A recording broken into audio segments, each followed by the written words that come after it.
Warren, how would you define true success?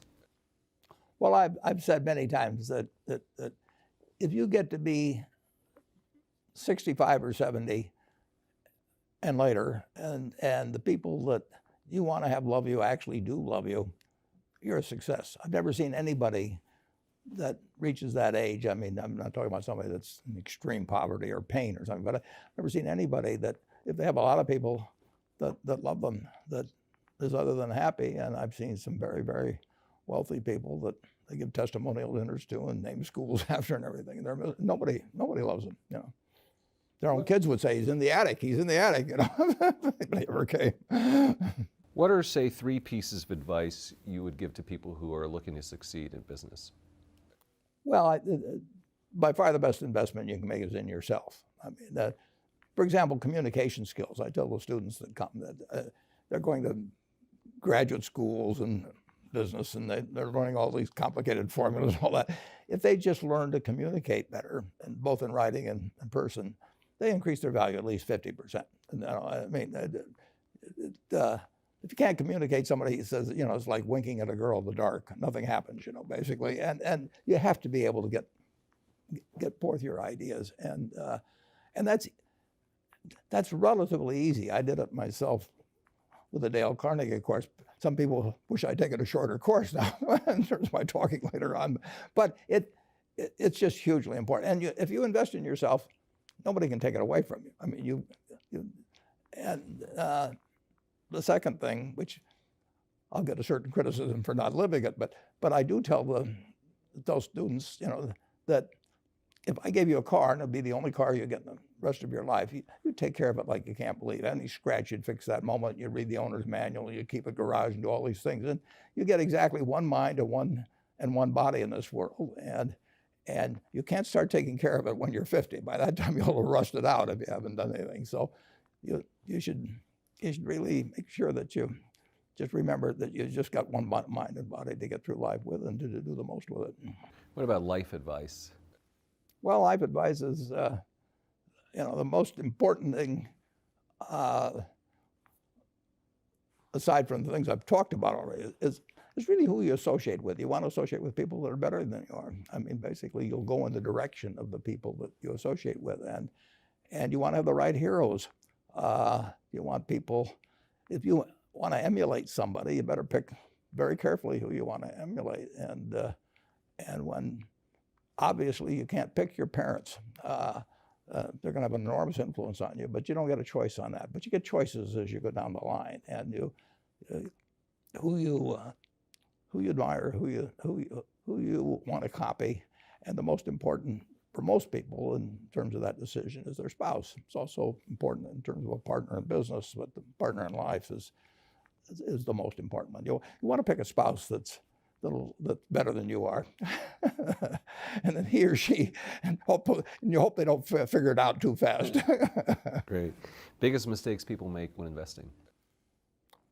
Well, they try to, they just don't realize that all you have to do is just buy a cross-section of America and then never listen to people like me or read the papers or do anything subsequently. They think that because you can trade, you should trade.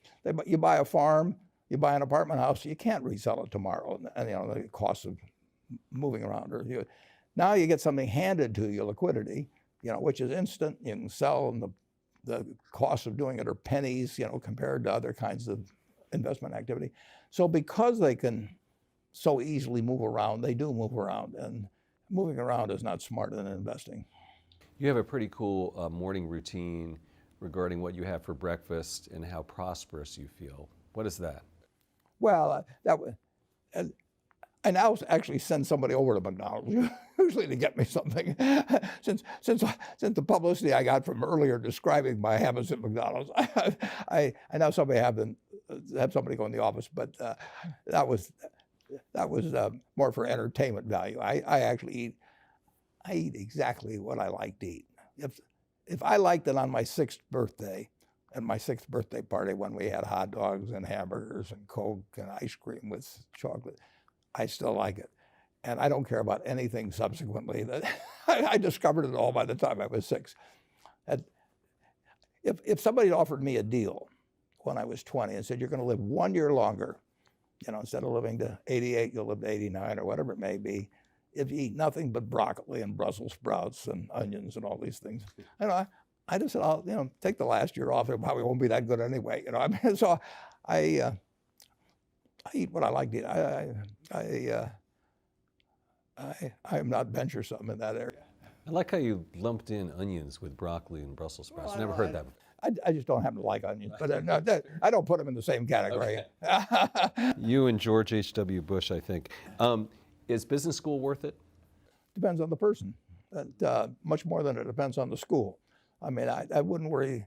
Some people are going to get a lot out of advanced education, and some people are going to get very little. And I don't even think it's important that every person go to college at all. I mean, we have all kinds of jobs at 70 or so thousand a year, 80,000 a year, that college training is not of use. And I actually was not keen on going to college myself. Yeah, my dad kind of jollied me into it. He could get me to do anything. But if they'd had an SAT test in those days, he would have taken the test for me.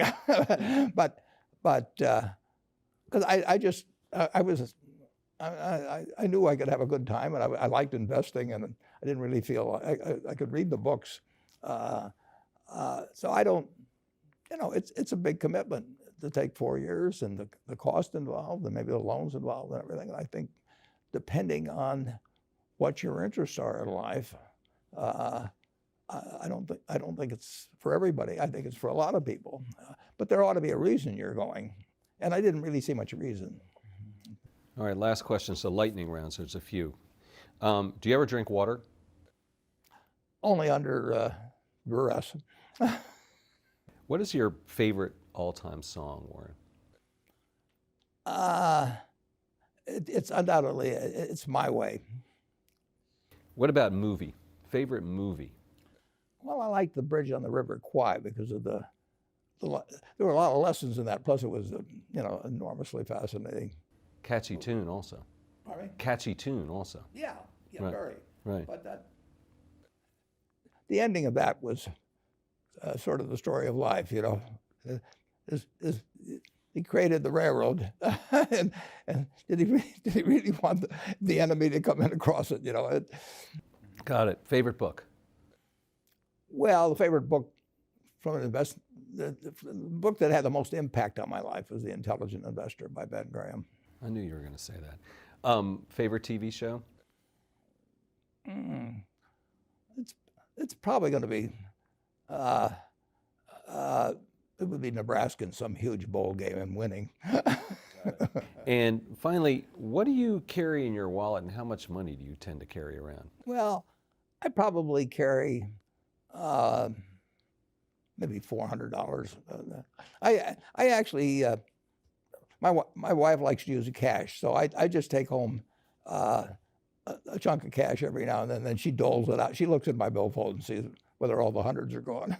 Sticks a few in there, but it's pretty simple. And credit cards? I've got an American Express card, which I got in 1964, but I pay cash 98% of the time. If I'm in a restaurant, I always pay cash. It's just easier. Warren Buffett, thanks very much.